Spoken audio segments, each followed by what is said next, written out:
ஒருமுறை ஒரு சிறுவன் இருந்தான். அவனுடைய பெயர் தாவீது. அவன் மிகவும் ஆர்வமுள்ள பையன். ஒவ்வொரு இரவும் தன் வீட்டின் மேல் மாடியில் நின்று வானத்தை நோக்கி பார்த்து கொண்டிருப்பான். அவனுடைய மனம் கேள்விகளால் நிரம்பியிருந்தது.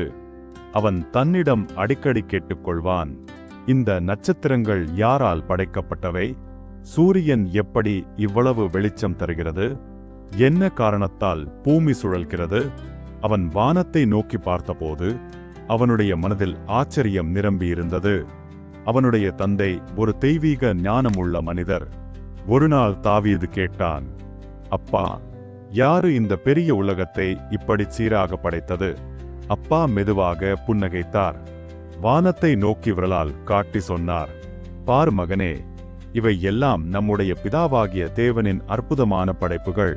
அவர்தான் சூரியனை, நிலாவை, நட்சத்திரங்களையும் அண்ட சராசரத்தையும் படைத்தவர்.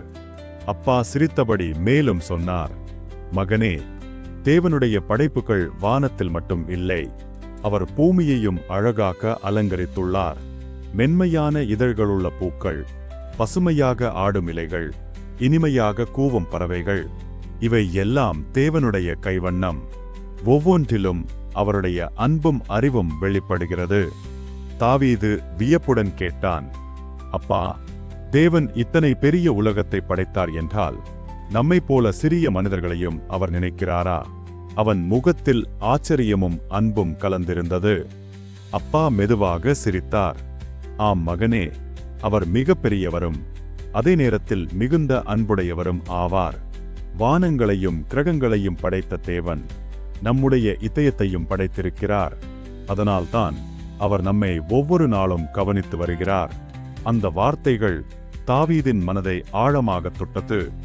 அப்பா பைபிளை திறந்து வாசித்தார். கர்த்தருக்கு பயப்படுதலே ஞானத்தின் ஆரம்பம். அவருடைய கற்பனைகளின்படி செய்கிற யாவருக்கும் நற்புத்தியுண்டு. அவர் புகழ்ச்சி என்றைக்கும் நிற்கும். சங்கீதம் 111:10. அந்த இரவில் தாவீது வானத்தை நோக்கி பார்த்தான்.